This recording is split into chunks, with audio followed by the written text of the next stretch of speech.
유네스코에서 등재 기준으로 삼고 있는 것 중에 하나가 진정성을 갖춘 유일본일 것, 원본일 것, 보편적 가치를 지닐 것, 관리 체계가 계획이 잘 수립되어 있는 것, 그게 가장 기본적인 세 가지 요건이었습니다. 그래서 거기에 맞춰서 한국과 일본에 현재 소장되어 있는 조선통신사 관련 기록물을 전부 수집하기 시작했습니다. 첫 번째는 외교의 기록, 두 번째는 여정의 기록, 세 번째는 문화교류의 기록. 그래서 전체적으로 합쳐서 111건, 333점이 등록이 될 수 있었습니다. 조선통신사 기록 유산을 등재하자라고 제안을 하면서 제일 큰 문제가 우선은 기록 자체가 한일 간에 서로 소장하고 있는 공유물이었기 때문에 단독 등재를 시도하기보다는 공동 등재로 가는 것이 더 큰 의미가 있습니다. 시작은 했지만 그 당시의 상황은 그렇게 만만치는 않았습니다. 왜냐하면 일본 측은 조선통신사 연지연락협의회라고 하는 지역 조직을 갖고 있었지만 한국인 경우에는 부산문화재단이 단독으로 이 일을 추진할 수밖에 없었고 행정력이라든지 사무적인 어떤 이런 업무에 있어서 상당히 어려움이 많았습니다. 그리고 이것이 역사적으로 어떤 의미가 있느냐. 한국과 일본뿐이 아니고 세계의 문화사 속에서 이것이 추앙을 받을 수 있는 것이냐.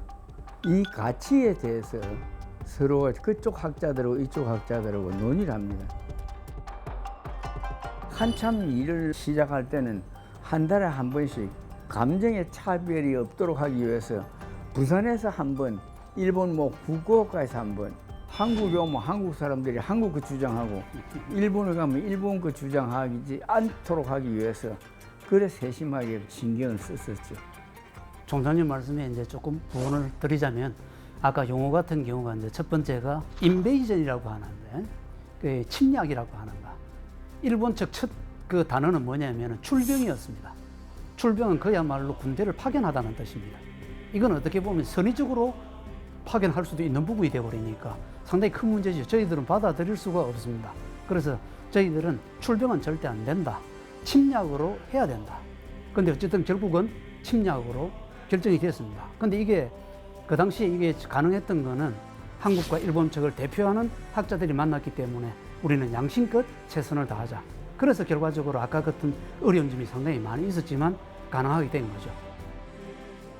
저는 그 당시에 유네스코 관계자들의 반응에서 우리는 된다라고 생각을 했습니다. 확신을 가졌습니다. 이유가 뭐냐면 한국과 일본은 서로 못 잡아먹어가지고 하는 것처럼 그런데 이거는 그게 아니고 서로 공동으로 같이 등재하자고 왔으니까 한편으로 제가 봤을 때는 그분들이 아주 홀가분해하는 느낌을 그때 받아들였습니다. 새벽 2시 그 몇 분쯤에 연락이 와서 아 이제 지금 발표가 나서 그냥 확실하게 됐다고. 그 전화를 받고 집에서 와 하고 큰 소리를 치니까 우리 집 사람이 잠자다 당신 와 그래요. 그랬습니다. 그렇게 모두가 다 한너거리가 돼서 했던 것 같아요. 한일 간의 관계에서 이런 그 소중한 문화적인 교류가 싸우지 않고 있었다는 거, 이거는 세계사적으로 참 의미가 있는 거니까 잘 가꿔야 되는 겁니다. 그동안 여기 관계한 모든 분들이 참 고생이 많았다.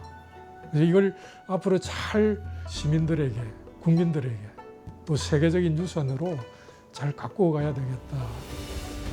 부산 시민들은 조선통신사를 통해서 부산이라고 하는 지역이 한일 관계에 있어서는 가장 긍정적인 기억을 가지고 있는 곳이다라고 하는 점을 인식을 해가고 조상들이 남긴 것을 내 것으로 만드는 그런 작업이 되지 않을까 그렇게 생각합니다.